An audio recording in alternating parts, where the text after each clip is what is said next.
kind of fitting how the clinic asked me to come in right as I'm shooting the video, because it kind of ties in.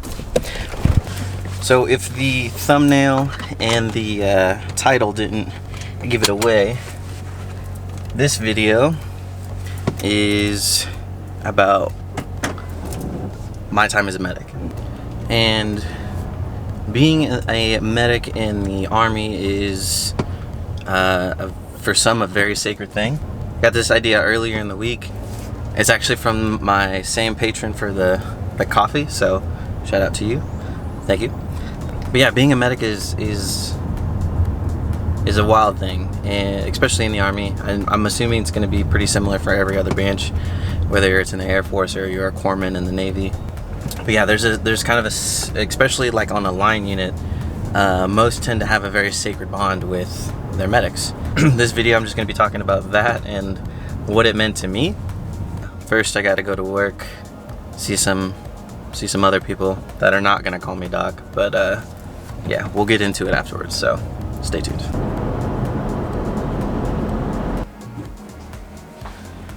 Alright, so being a medic, right?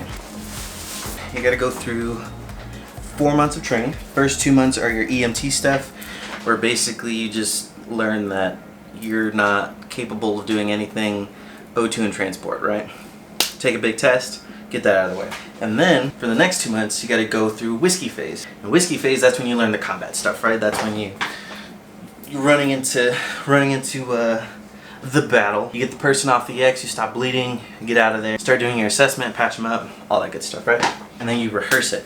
You rehearse it, you rehearse it, rehearse it. By the time you get done, you can do it in your sleep. You can do it at any time. Even to this day, like 90% of it's still there. And I haven't done that school in about 7 years. So you do that. For me, I went to Fort Bragg. I get there, right? For the first couple months that I was there, I was attached to the aid station, and then I got assigned to Charlie Company. Being a medic, right? You do all that training, you get to your spot, and there's different kinds of medics, right? You have your medics in the hospital, in an aid station, in a support battalion, or like a medical battalion, and that they're just doing their thing, right? And then there are line company medics. And they're with infantry, with your scouts, with anybody that's like roughing it, and you're with them, you're like out in the dirt, like doing the same thing they're doing, you're a line medic. Now, the first time, at least for me, the first time you ever get called Doc is a magical experience. It's the ultimate form of trust and validation that you will probably ever get in your life if you become a medic. And my first time kind of went like this. So, going to the Charlie Company because I was brand new, and one of my NCOs, shout out Barry Marshall, came up to me and he was like, "Hey man, I know you're the new medic, right? So, just kind of need a couple things for my IFAC, and if you can get those to me like by the end of the day, that'd be awesome." I was like, "Sweet, cool." I go back to my gear within like 5 minutes, grab what he needed because it wasn't anything special, and I gave it to him like right away, and he was like, "Oh, awesome, thanks, Doc. Like, I appreciate it. We'll see you later." And the first time he called me Doc, I was like, You're welcome. Do you need anything else? Like, I'll do whatever you want. Like, it's great. You call me Doc." That first time you get called Doc is a very validating experience. You have this ultimate sense of this trust and like validation from your guys that, hey, I entrust that if something happens, you're gonna take care of me, and it's a great feeling. Like, it's unlike anything else you'll ever experience. Just knowing that your guys have your back and that you have their back is a bond that is rare to find in any other, situation. Like, there's a difference between having military, like there's that automatic kind of brotherhood or bond that's there, but when you have a medic to your Joes, to your guys, like, that's a special kind of trust. And some of you might be like, "Well, you were just a medic, why do they call you Doc?" Well, it's just an Army thing. If you specialize, if your specialty is medical, if the person is in a higher knowledge base in medical than you are, then typically you call them Doc. Like, we would call as medics, we would call the PA, call him Doc as well.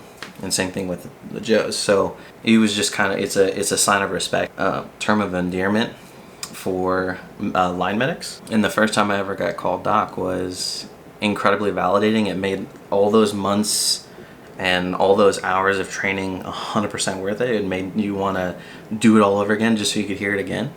And becoming doc is a sacred ritual. Like it's not something that you can pay for. It's not something that can always be earned very easily. Like you have to put in the time, you have to put in the work, you have to put in the trust.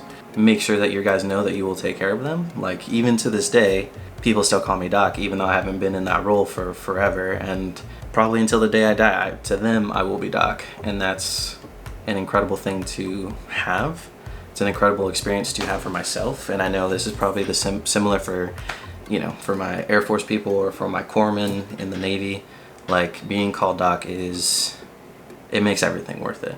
Like for me, like I never really had to do much. Like I was very fortunate to never have to really test my skills, which, you know, it is what it is, but all things considered, I'm much happier that all my guys, you know, safe and sound, that nothing happened to them, and that, you know, they entered every scenario and came out the exact same way. So, you know, I never really had to cover up a bullet wound or put a tourniquet on somebody like in real time and like real life scenario. They knew that I could always perform if I needed to. Having people with that type of trust and confidence in you makes you, it gives you a sense of pride, it gives you a sense of worth. And yeah, to this day, I'm gonna be doc for just about everybody. Being called doc it's an awesome experience, and it's an incredible thing. It made all of that training, it made all of that time at Fort Bragg worth it. And you know, usually you're not really doing much. Like most encounters are gonna probably look something like this. Hey doc. Hey, what's up? Hey, you got any band-aids? I got like a any what? Thing on my finger. Like you mean a bitch sticker? Yeah.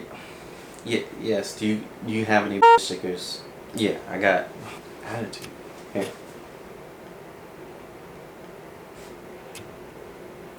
What's this? Is what you asked for. You really gonna disrespect me like that? You know I like Jasmine though. Just give me the Jasmine one, please. Here. How'd you do that anyway? Yeah, I fell during PT and scraped my finger. I don't know what the attitude is. Stupid. Wait, why weren't you at PT? Don't ask where I was this morning. Just get out of my face. Go. All right, fine. Jeez. Later. Thanks, doc. Love you. Yeah, love you too. And even though something like that is incredibly simple, it means a lot to your Joes when you come through for them, even if it's just handing them equipment for their own gear, or, you know, taking a look at something. I will say that as a full-grown man, I've seen more male orifices than I would probably like to have seen in my entire life, but that's part of the job. So it is what it is. Some of it was legitimate, plenty of it was not. But yeah, being called doc is a very sacred and loving thing that it's a bond that it's hard to find anywhere else, and not everybody gets the privilege of being called that. With me and my guys, there was just an understanding that hell or high water, crawling through a mile of broken glass, like if they were in trouble, if they were hurting, if they needed me to patch them up, I would be there. And I knew that, they knew that, and that's a bond we're always gonna have for the rest of our lives. So yeah, back in the day, they used to call me doc. Well, hope you guys liked this video. Yeah, like, share, subscribe, all that good stuff. Share it to some of your doc buddies, to some of your line people. Spread some love to all my Air Force and Navy medical people, you know, Coast Guard, and whatever. But to all my medics out there, keep it up, doc, and we'll see you in the next one. Peace.